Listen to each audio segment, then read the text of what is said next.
दर्शकवृन्द, आज हामी तपाईहरुलाई एउटा यस्तो प्रतिभावान व्यक्तिसँग परिचय गराउन गइरहेका छौं जो बहुप्रतिभा सम्पन्नताका बावजुद सधैँ ओझेलमा पर्दै आउनुभएको छ। स्वर्गीय श्री शेरबहादुर खड्काको 5औं उत्तराधिकारीका रूपमा जन्मनुभएका एक अनहार प्रतिभावान अत्यन्तै सरल एवं मृदुभाषी व्यक्ति हुनुहुन्छ। एक उदीयमान साहित्यकार दीप खड्का निर्मोही।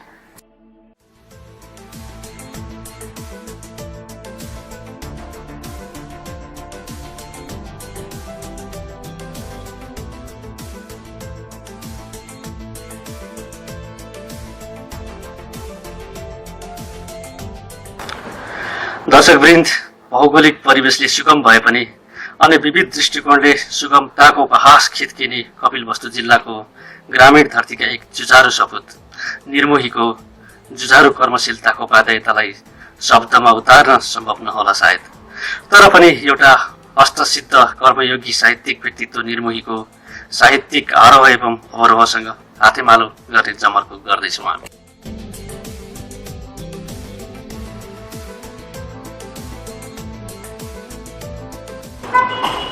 दीप खड्का निर्मोहीज्यू, यहाँको साहित्यिक उपनाम निर्मोही राख्नु भएको छ। यो निर्मोहीको अर्थ के हो? अब यो निर्मोहीको शाब्दिक अर्थ कथा श्रृङ्खला अलिक लामो छ र छोटो अर्थमा भन्नु पर्दाखेरि संसारमा मान्छे जब जन्मिन्छ उसको मृत्यु सत्य छ र ऊ बाँच्दासम्म कसैको लागि बाँचेको ऊ निजी आफ्नो लागि बाँचेको हुन्छ। न कोही मेरो लागि बाँचेको छ न म कसैको लागि बाँचेको छु। संसार आफ्नो लागि बाँच्ने हो र जाँदा एक्लै जाने। त्यसैले मेरो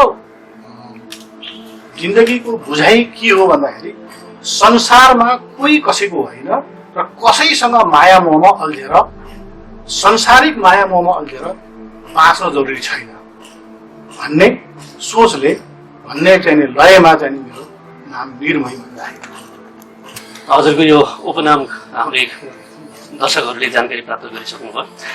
अब यो हजुरले साहित्य कहिलेबाट सुरु गर्नुभयो सर? साहित्यिक यात्राको प्रारम्भको कुरा गर्दा हजुर लेख्न त मैले अलिक पहिलादेखि कलम चलाउने गर्थेँ र आफ्नो कृति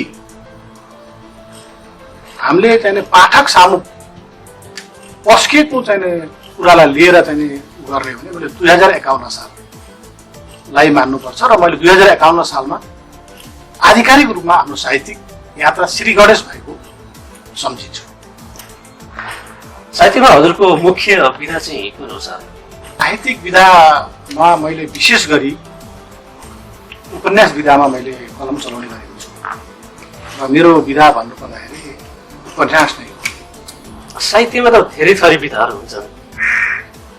अब हजुरलाई स्पेसल्ली विशेष गरेर यही उपन्यासमै जाउँ भनेर अथवा उपन्यासलाई मात्रै किन हजुरले समात्नु भयो भन्ने जिज्ञासा छ। अब यो साहित्यको विधाहरूमा तमाम विधाहरू हुँदो रहेछ।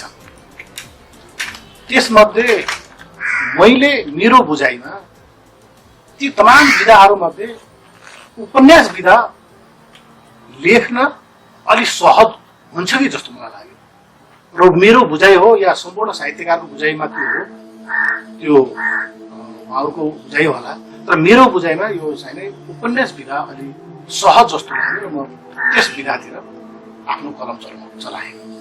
हजुरले 2051 सालदेखिबाट साहित्यको श्री गणेश गर्नुभएको कुरा गर्नुभयो। अब त्यति बेला यो साहित्यमै लाग्नुपर्छ भनेर प्रेरणा चाहिँ कसरी मिल्यो? अब यो साहित्य प्रेरणाको कुरा गर्ने हो भने म अध्ययनको सिलसिलामा छिमेकी मित्र राष्ट्र भनौँ भारतमा अध्ययन गर्थेँ र त्यहाँ स्नातक अध्ययनका क्रममा हामीले थुप्रै यो अङ्ग्रेजी साहित्यहरू अध्ययन गर्नुपर्थ्यो। त्यसमध्ये म शेक्सपियरको उपन्यास एज यु लाइक इट, तपाईँलाई जस्तो मनपर्छ भन्ने उपन्यास अध्ययन गर्ने सिलसिलामा म अत्यन्त प्रभावित भएँ त्यहीबाट वास्तवमा जिन्दगीमा के गर्नुपर्छ र मैले के गर्न सक्छु भन्ने त्यो चाहिँ मसँग प्रेरणा पलाएपछि मैले साहित्यतिर आफ्नो मन ताने र कलम चलाउन सुरु गरेँ। अनि हजुरको अब अहिलेसम्म प्रकाशित कृतिहरू चाहिँ के छन् होला? मैले आफ्नो साहित्यको प्रकाशित कृतिहरूको बारेमा भन्नुपर्दा 2051 सालमा पहिलो सामाजिक उपन्यास पापी सन्तान प्रकाशित गरे। त्यसपछि क्रमशः पश्चातापका आँसु सामाजिक उपन्यास, मङ्गलसूत्र सामाजिक उपन्यास र पछिल्लो समय कथा सङ्ग्रह नर्कको स्वर्णपदक प्रकाशित गरेर पाठकको पोल्टामा पस्केर मैले आफ्नो साहित्यलाई अलि उचाइमा पुर्याउने जग्गाको गरेको छु। अनि हजुरको अब नयाँ आउने कृतिको नाम के होला? कहिलेसम्म आउँछ बजारमा? पाठक सामु ल्याउन खोजेको कृति हो निर्मोहीका खुजरा तरङ्ग। यो विविध सङ्ग्रह हो र समय अभावको कारणले त्यो लामो अन्तरालसम्म मैले प्रकाशन गर्न नसकेर थन्क्याएर राखेको अवस्था छ र यही सालको नयाँ वर्षमा प्रकाशन गरेर विमोचन गर्ने ठुलो धोको थियो, तर कोभिड-19 को महामारीको चाहिने कारणले गर्दाखेरि त्यो सम्भव हुन सकेन र अब आउने 2078 साल वैशाखमा कुनै पनि हालतमा जसरी पनि मैले त्यो कृति पाठकको पोल्टामा जसरी पनि ल्याउने बाचा गरेको छु। यो हजुरको अब आउने जुन कृति भन्नुभयो निर्मोहीका खुजरा तरङ्ग, यो कृति हजुरको तयार भइसकेको छ, प्रकाशन हुन मात्रै कोरोनाको कारणले गर्दाखेरि अड्किनु भएको स्थिति छ। त्योभन्दा पछाडिको लागि पनि अर्को कुनै पाण्डुलिपिहरू तयार गर्नु भएको छ कि कृतिको लागि? मसँग सिलसिलेवार रूपमा केही साहित्यहरू पहिले नै कोरेर राखेको छु। त्यसमध्ये मसँग कुमारी विधवा, बेनाम कथा र अतृप्त यौन भन्ने यी तीनवटै पाण्डुलिपि कृति हुन् र यी कृति तीनवटै सामाजिक उपन्यास हुन् र यी मैले पहिले नै लेखेर राखिसकेको छु। यिनीहरू पनि प्रकाशनको क्रममा छ। हजुर एउटा राष्ट्र सेवक पनि हुनुहुन्छ होइन? हो, म एउटा राष्ट्र सेवक हो। राज्यले दिएको अभिभावकको जिम्मेवारी मसँग छ र म अहिले बहालवाला राष्ट्र सेवक पनि हो। यो राष्ट्र सेवकको यत्रो गहन जिम्मेवारीमा हुनुहुन्छ, हजुरहरूको काम एकदमै धेरै नै महत्त्वपूर्ण कामहरू छ, धेरै समयहरू दिनुपर्ने हुन्छ। अनि यत्रो जिम्मेवारीहरू वहन गर्दा गर्दै पनि यत्रो धेरै साहित्यहरू लेख्ने फुर्सद चाहिँ कसरी पाउनुहुन्छ? कुन बेला लेख्नुहुन्छ हजुर साहित्य? धन्यवाद। अत्यन्त मिठो, अत्यन्त मनमा भिजेको मैले सोचेको चाहिँ प्रश्न सोधिदिनु भयो। हो, पक्कै पनि तपाईँले भने जस्तो हामीसँग राज्यले ठुलो जिम्मेवारी सुनेको छ। मैले आफ्नो जीवनको स्वार्थ सिद्धिको लागि राज्यले सुकेको त्यो जिम्मेवारीलाई मैले तिरञ्जली दिन सक्दैन। पक्कै पनि मैले मेरो पहिलो जिम्मेवारी हुन्छ, म जुन राष्ट्र सेवाले राष्ट्रले मलाई जिम्मेवारी दिएको छ त्यसप्रति म कर्तव्यनिष्ठ भएर लागु। तर पनि तपाईँले भने जस्तो राष्ट्र सेवामा हुँदाहुँदै पनि बचेको थोरै समय, अत्यन्त न्यून समयको सदुपयोग गर्दै मैले त्यही समयको सदुपयोग गर्दै थोरै कलम चलाउने र थोरै थोरै गरेर थोपा थोपा मिलेर जसरी गाग्री भरिन्छ त्यस्तै थोरै थोरै गाँच्दै गाँच्दै गरेर मैले एउटा कृतिको नयाँ चाहिने सिर्जना गर्छु। हजुर यो साहित्य राष्ट्र सेवा पनि गरिरहनु भएको छ, सँगसँगै साहित्य पनि लेखिरहनु भएको छ। यी बाहेक पनि अरू हजुरको केही सोखहरू अथवा केही गरिरहनु भएको छ हजुरले?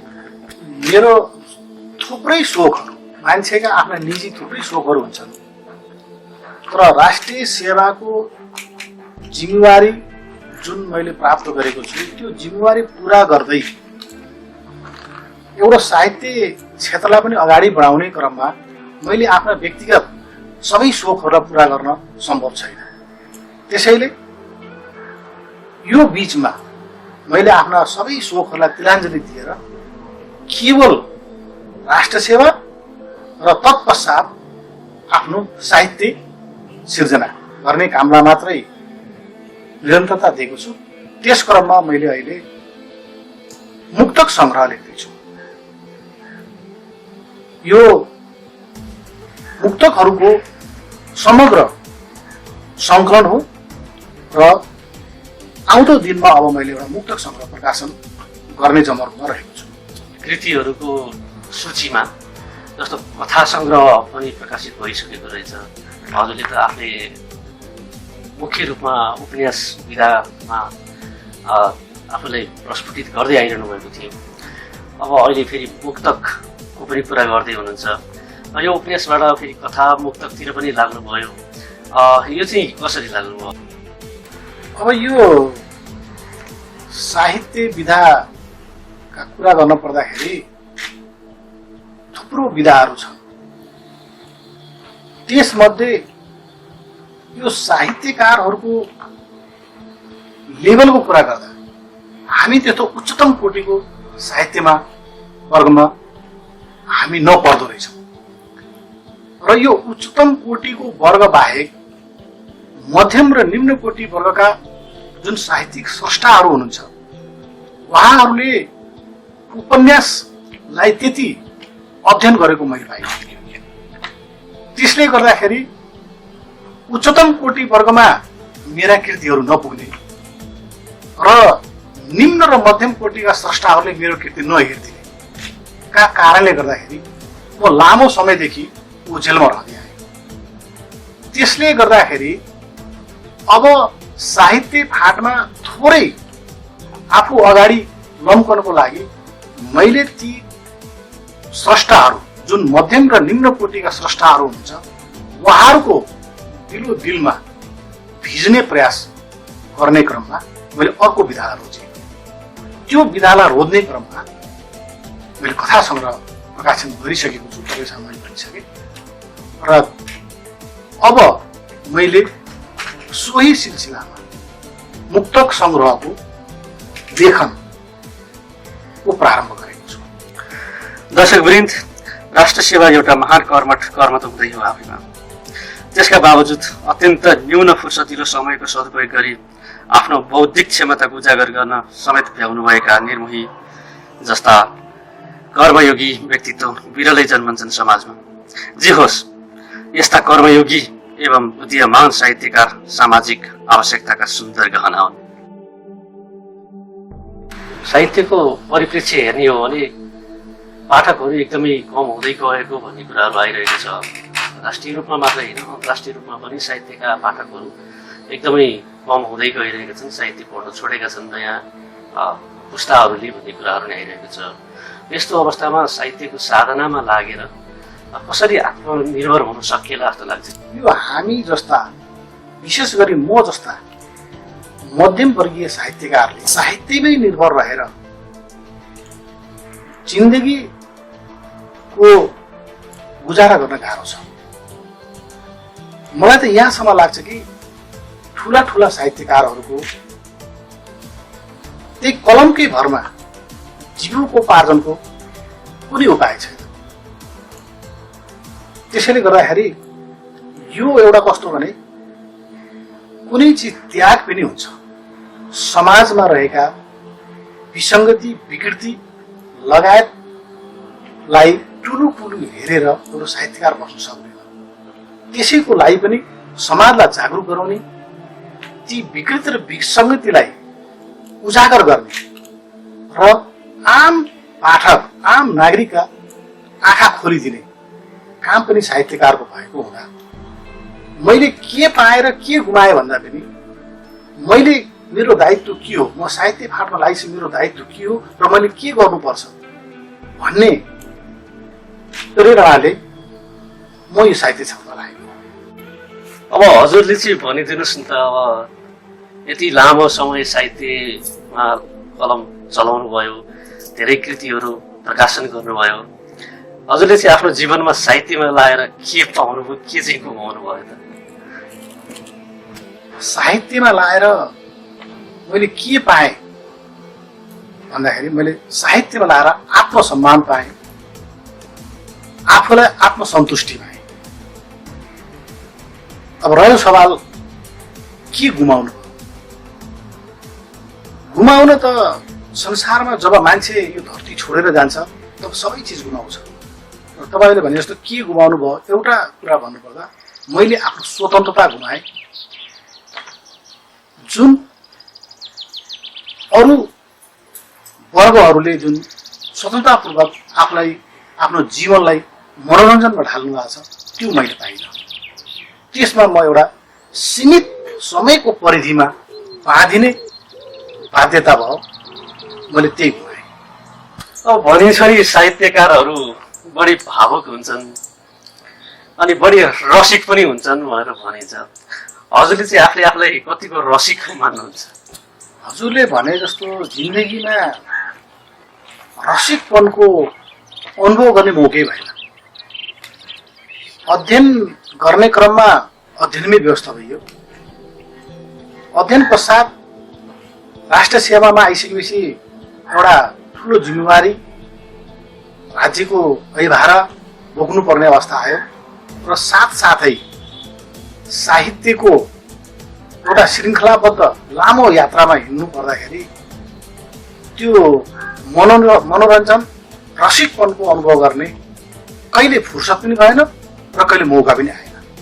अब आउने कृतिहरूको अहिले सूची बताउँदाखेरि एउटा अतृप्त यौन भनेर एउटा कृति आउँदैछ मेरो भनेर भन्नुभयो। हजुर रसिक हुनुहुँदैन थियो भनेदेखि यो यौनको विषयमा एउटा उपन्यासै तयार पार्नु भएको छ। अब बाहिर हजुरले त्यति रसिक नदेखिए पनि भित्र मनमनै घुम्सिएर बस्नु भएको स्थिति हो त, हामी यसरी बुझौँ? जहाँ नपुगे रवि वहाँ पुगे कवि, जहाँ नपुगे कवि वहाँ पुगे अनुभव। मेरो विशेष विधा भनेको उपन्यास हो र उपन्यासमा केही कुरा सामाजिक वास्तविक सन्दर्भ ल्याएर जोड्नुपर्ने हुन्छ भने कतिपय कुराहरूलाई समाजमा हुन सक्ने परिघटनाको परिकल्पना गरेर पनि लेख्नुपर्ने हुन्छ।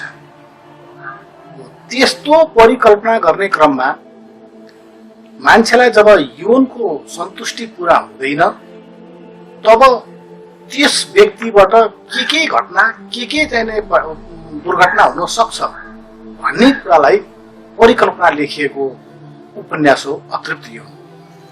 र त्यो आफ्नो मनमा गुम्सिएको भन्दा पनि समाजमा गुम्सिएका परिघटनालाई काल्पनिक अर्थमा उजागर गर्न खोजिएको।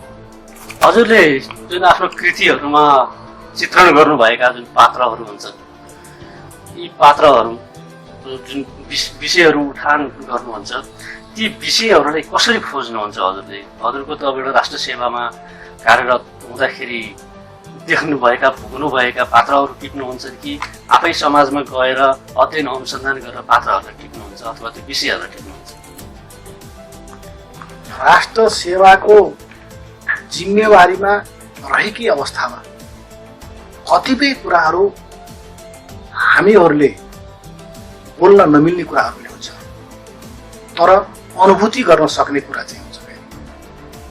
त्यस्ता पात्रहरू हामी भित्र, हाम्रै राष्ट्र सेवाभित्र पनि त्यस्ता पात्रहरू सल्बलाइरहेका हुन्छन्। त्यस्ता पात्रलाई काल्पनिक बनाएर त्यस्ता पात्रले समाजमा केसम्म उदण्ड गर्न सक्छन्, राष्ट्रप्रति केसम्म गर्न सक्छन्, व्यक्तिप्रति कस्ता आघातहरू गर्न सक्छन् भनेर ती पात्रहरूलाई नै काल्पनिक रूपमा हामीले प्रस्तुत गरेर हामीले चाहिँ नि साहित्यको सृजना गर्ने गर्छौँ। हजुरको आफ्नै जीवनसँग मिल्ने खालको विषयवस्तुलाई हजुरले जहाँ व्यक्त गर्न सक्नुहुन्न त्यसलाई कृतिको रूपमा कतै कुनै कृतिमा उतार्नु भएको छ? अवश्य। तपाईँले भने जस्तो मेरो आगामी दिनमा आउने बेनाम कथा बिल्कुल मेरै चरित्रमा काल्पनिक पात्रको रूपमा मेरै चरित्र उतारिएको सामाजिक उपन्यास हो र तपाईले पछिल्लो समय 2069 सालमा प्रकाशन भएको मेरो कथा संग्रह नर्कको स्वर्ण पदक यदि हेर्ने मौका पाउनुभयो भने त्यसमा एउटा कथाको शीर्षक छ बाटो बिराएका पाइला। त्यो बाटो बिराएका पाइलाहरू पात्रको नाम काल्पनिक भए पनि वास्तविक घटना आफ्नै चरित्र आफ्नै जीवनीसँग सम्बन्धित छ र पात्रको नाम काल्पनिक छ। त्यो कृपया हेरिदिनु होला। साहित्य भनेका कृति भनेका आफ्ना सन्तान हुन् र सन्तान सबै सन्तान बराबरी माया लाग्छ भनेर भनिन्छ। तर हजुरलाई चाहिँ आफूले रचना गरेका सृजना गरिएका साहित्यकारहरू साहित्यिक कृतिहरू मध्येमा सबैभन्दा प्यारो मन परेको र चित्त बुझेर सन्तुष्टि भएको चाहिँ कृति कुन चाहिँ हो? मैले आफ्नो जतिवटा साहित्य सृजनाहरू पाठकको सामु ल्याएँ त्यसमा मैले वर्गीकरण गर्न मलाई त्यति सहज छैन। ती मेरा समान रूपले समान मेहनतले लेखिएका कृति हुन् र त्यसमा एकदम उच्चतम आफ्नो विवेकको प्रयोग गरेर लेखिएका कृति हो।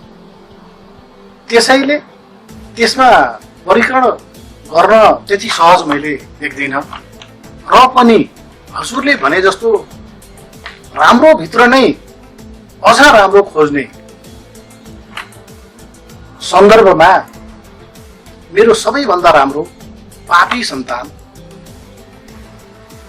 मैले मन पराएको र वास्तविक समाजलाई मैले चित्रण गर्न सकेको हो कि जस्तो लाग्ने मेरो सामाजिक उपन्यास हो।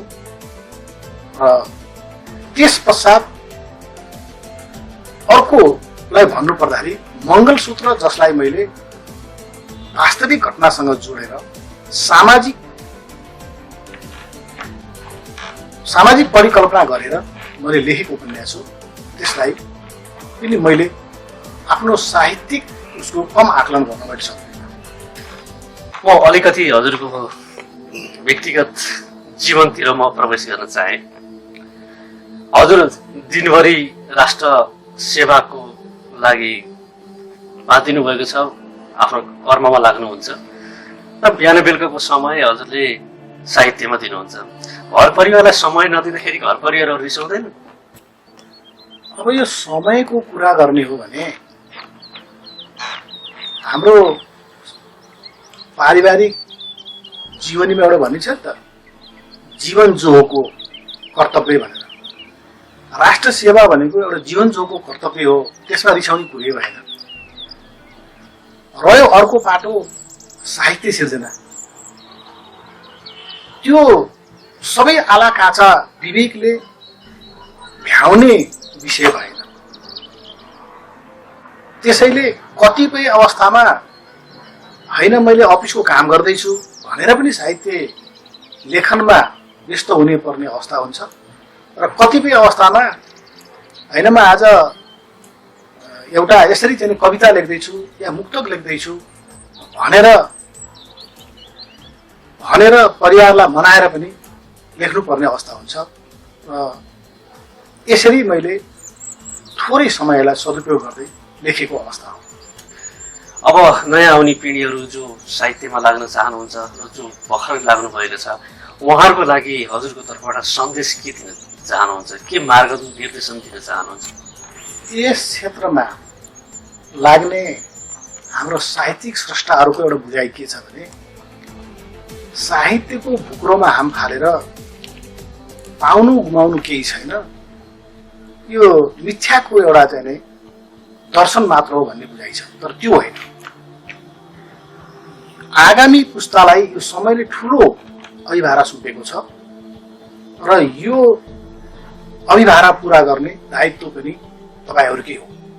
त्यसैले त्यस्तो बुझाइबाट मुक्त भएर यो समयको मागलाई तपाईहरुले पूरा गर्नुपर्छ र यो दायित्व तपाईहरुमाथि छ। उहाँलाई म यही भन्न चाहन्छु। हजुरको जीवनको दुईटा पाइला, एउटा राष्ट्र सेवाको लागि हिँडिरहेको छ, अर्को पाइला सँगसँगै साहित्य सृजनाको लागि हिँडिरहेको छ। अब बिस्तारै बिस्तारै हजुरको एक दिन यस्तो अवस्था आउनेछ कि हजुरले राष्ट्र सेवाबाट फुर्सद पाउनुहुनेछ, अवकाश हुनुहुनेछ। त्यसपछि हजुरको यात्रा पुरै साहित्यतिर नै लाग्छ कि अरू के छ योजनाहरू, केही बताइदिन सक्नुहुन्छ? मान्छे समयसँग एउटा समय यस्तो पनि आउँछ स्वयं आफ्नो छायाले पनि छोडेर जान्छ। यस्तै भने जस्तो राज्यले पनि जब हाम्रो पाखुरी गल्दै जान्छ, हामीमा आत्मबल घट्दै जान्छ अनि राज्यले पनि हामीलाई चटक्क छाडिदिन्छ। तर मेरो आत्मबलले कहिले पनि छाड्ने छैन। म निरन्तर आफूलाई साहित्य फाँटमा क्रियाशील राख्ने प्रयास गर्नेछु। मैले सोध्न बिर्सेका र हजुरले भन्न बिर्सिएका केही कुराहरू छ जो नभनी नहुने नयाँ जेनेरेसनको लागि, आम पाठकहरूको लागि, हजुरको पाठकहरूको लागि केही कुराहरू छ भने कृपया राखिदिनुहोस्। अब यो परिप्रेक्ष्यमा नेपाली साहित्य अत्यन्त दयनीय अवस्थामा छ। त्यो दयनीय अवस्थाका उच्छर बनेका हामी साहित्यकारहरू अझ पीडित छौँ र मैले आम सर्जक, आम साहित्य अनुरागी र पाठक वर्गहरूमा समग्र रूपमा के अपिल गर्न चाहन्छु भने नेपाली साहित्यलाई माया गरिदिनुहोस्। हाम्रा साहित्यलाई माया गर्नुभयो भने हाम्रो आत्मबल बढ्छ। हाम्रो आत्मबल बढ्यो भने हाम्रो कलम अझ तिखारिँदै जान्छ र हाम्रो कलम तिखारिनु भनेको समाजमा निखारता आउनु हो, राज्यले केही पाउनु हो। त्यसैले कृपया नेपाली साहित्यहरूलाई पढिदिनु होला र हाम्रा साहित्यलाई माया गरिदिनु होला। यही मेरो उहाँहरूसँग अपिल छ। अन्तमा एक जुझारु, सङ्घर्षशील, सशक्त एवं जागरुक साहित्यिक अभियन्ता, साहित्य अनुरागी दीप खड्का निर्मोहीको बौद्धिक क्षमतामा अझ निखारता थपिँदै जाओस्। उहाँको कलम कहिल्यै थला नपरोस्। आत्मिक जोस, जागर अनि हौसलाले औँसीको रातो देख्न नपरोस्। समयका तमाम सुनामीले समेत उहाँमा प्रज्वलित साहित्यिक दीप निभाउन असफल रहोस् सधैँ। उहाँको साहित्यिक यात्रामा विरामको बिन्दु नभेटियोस् कहिल्यै। हाम्रो पनि यही शुभकामना।